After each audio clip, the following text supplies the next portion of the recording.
Este jueves, la Corte Internacional de Justicia de La Haya va a dar a conocer el fallo sobre la excepción preliminar que presentó Chile, la demanda por la que pide que la Corte se declare incompetente para ver el fondo de la demanda marítima boliviana. Han pasado 124 días después de que terminaran los alegatos, un tiempo que algunos califican de breve, otros que no. A esta hora estamos con el agente de Chile para esta demanda, el embajador Felipe Bulnes, a quien le agradecemos que esté con nosotros, embajador, precisamente un día antes de que conozcamos esta resolución.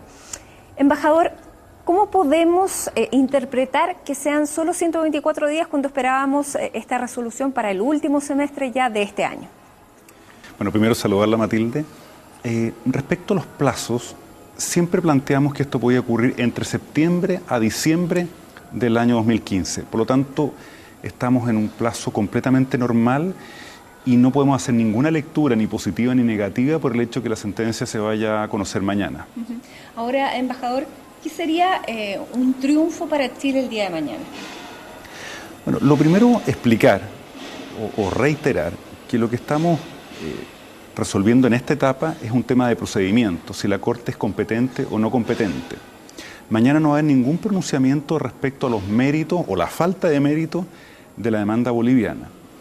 Y en lo que se refiere a la decisión que mañana vamos a conocer, por supuesto que a nosotros nos encantaría que la Corte declarara que es incompetente, que no tiene jurisdicción para conocer el reclamo boliviano, pero si el resultado es distinto, como por ejemplo se rechazara la objeción o bien se decidiera postergar la decisión para la sentencia definitiva, que son otras alternativas que se han conversado, hay que tener confianza absoluta en que esta carrera la vamos a ganar, sea ojalá mañana o si no en el fondo, porque estamos convencidos que Bolivia está confundiendo sus aspiraciones con derecho y está tergiversando lo que han sido las relaciones entre Chile y Bolivia durante las últimas décadas para construir unas obligaciones de Chile que no existen. Por lo tanto, nosotros igual estamos con total tranquilidad, cualquiera sea el escenario. Hay que entender, y en esto sé que estoy repitiendo, que mañana una decisión procedimental y que en el fondo tenemos todos los argumentos, la razón, el derecho a nuestro lado. ¿Cómo se entiende finalmente que Chile haya llegado a presentar esta objeción preliminar? Porque el equipo jurídico era de la opinión contraria, que finalmente se fuera al fondo y que no se presentara esta objeción. A ver, hay mucho mito respecto al equipo jurídico, yo lo presido, por lo tanto lo conozco bien. Como en todas las cosas, hay distintas opiniones cuando hay muchas personas interviniendo, pero yo diría lo primero, es que no había ninguna duda que había que objetar la competencia a la Corte. La discusión se da desde un punto de vista estratégico, si había que hacerlo preliminarmente, como lo hicimos finalmente, o junto con la contramemoria. Y respecto a la decisión de presentar las objeciones preliminarmente, fue la convicción, después de un proceso meditado, donde uno veía los pros y los contras, que la mejor alternativa era hacerlo preliminarmente. ¿Por qué? Porque si uno está convencido que el tribunal no tiene competencia, lo lógico es hacerlo en la primera oportunidad que se tiene. Eso es lo que implica actuar con lógica, con coherencia y con convicción de lo que uno está planteando. En segundo lugar, nos permitía levantar suficientemente bien el tema de la incompetencia del tribunal, porque si la presentábamos con la contramemoria, este tema de la incompetencia podía quedar medio diluido con la discusión de fondo. Y tercero, porque nos corresponde utilizar todas las alternativas de defensa que estaban a nuestra disposición. Y la primera de ellas era objetar preliminarmente la competencia de la Corte. No haberlo hecho, más allá de los resultados, nos habría dejado con incertidumbre de no haber utilizado, y en esto me repito, todas las instancias que estaban a nuestra disposición y a nuestro alcance. Y creo que Chile ha planteado un caso sólido y por lo tanto mañana estamos esperando el resultado con tranquilidad. ¿Hubo más expectativas después de los argumentos que presentó Chile en los alegatos frente a una posición tal vez más débil de lo que hubiéramos pensado de Bolivia, y eso generó expectativas? Sin embargo, bien podría la Corte decidir que sí es competente o que quiere ir a ver el fondo, o un cuarto escenario que vamos a hablar después, y esto puede ser interpretado para Bolivia como un gran triunfo. Se lo pregunto desde el punto de vista político, ¿cómo se puede reaccionar frente a eso? Porque Bolivia va a decir, en los primeros 100 metros ganamos. Ahora, la primera parte de su pregunta, efectivamente, nosotros creemos que durante los alegatos demostramos que el equipo chileno había hecho sus mejores esfuerzos por presentar el mejor caso posible. Y yo creo que, por lo menos como equipo jurídico, tenemos esa tranquilidad. De verdad que pusimos todos nuestros esfuerzos por presentar un caso eficaz y persuasivo frente a la Corte respecto a su falta de competencia. Bolivia no respondió ninguna de las dos preguntas que se le hicieron en forma concreta. ¿Eso debiera ser considerado por la Corte? Bueno, la Corte estaba buscando precisión de Bolivia al hacer esas preguntas y yo creo que todos fuimos testigos que Bolivia no fue capaz de responder asertivamente y concretamente a lo que se le estaba preguntando. Si eso determina el resultado de mañana o no, no lo sé, lo vamos a conocer el día de mañana. Pero, embajador, si la Corte finalmente decide en derecho, ¿debiera darle la razón a Chile? Bueno, usted sabe que yo tengo convicción en cuanto a que la Corte es incompetente y así lo planteamos, pero el derecho no se resuelve por lo que uno quiera, sino que finalmente por lo que el tribunal resuelva. Así que hay que esperar.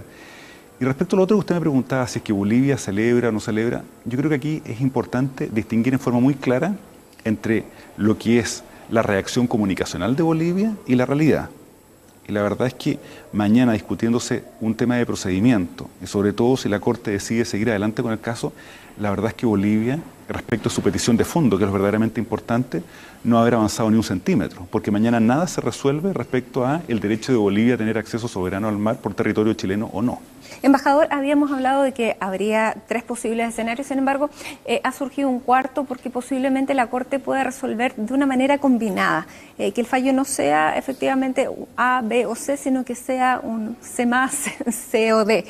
Y eso significa que podría decir, sí, soy competente, pero a partir de 1948 en adelante, por ejemplo.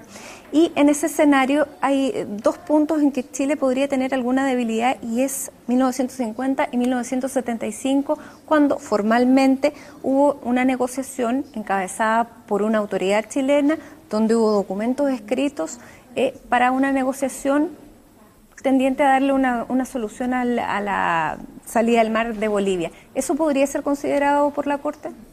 A ver, si se da esta cuarta alternativa, que por supuesto que también la hemos considerado, que es que se acoja parcialmente a la objeción chilena, yo creo que hay que poner las cosas en su justa dimensión. Eso significaría que una parte del caso de Bolivia queda excluido del conocimiento de la Corte. Y por lo tanto, el único efecto que tendría eso es que el caso de Bolivia ya no es el mismo que le presentó inicialmente al tribunal, sino que es un caso reducido o limitado. Y eso obviamente que va en beneficio de Chile, no en beneficio de Bolivia.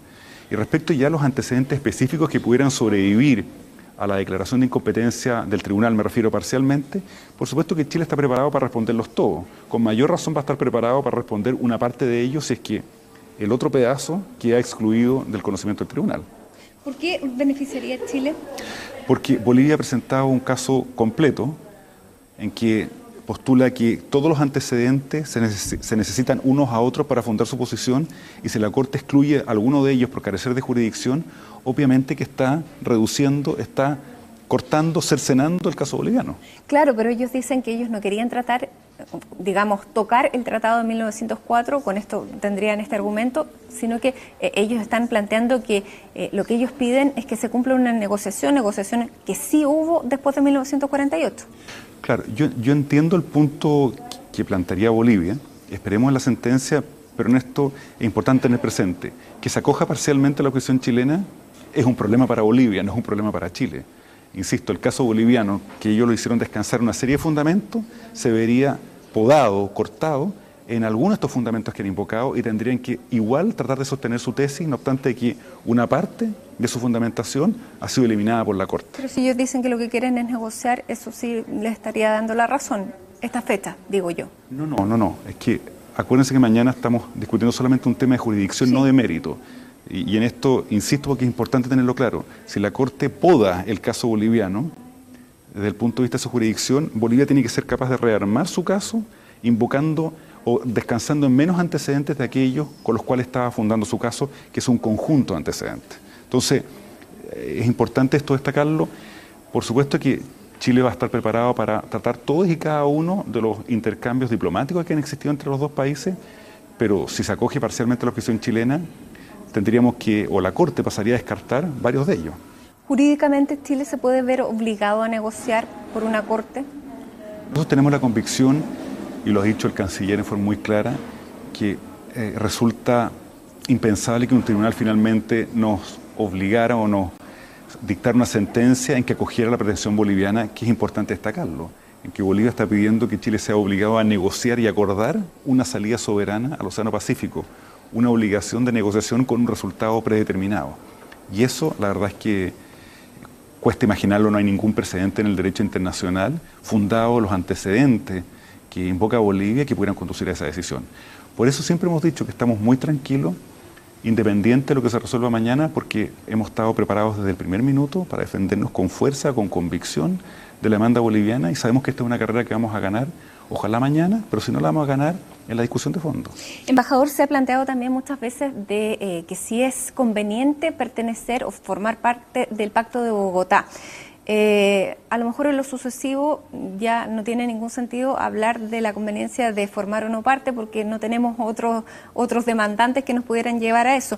Sin embargo, hubiera sido tal vez razonable pensar que cuando Bolivia adscribió completamente al Pacto de Bogotá, incluso el artículo número 6 por el que se reconocía esto de 1948, que en ese momento Chile podría haber salido de este Pacto de Bogotá. Eso fue el año 2013.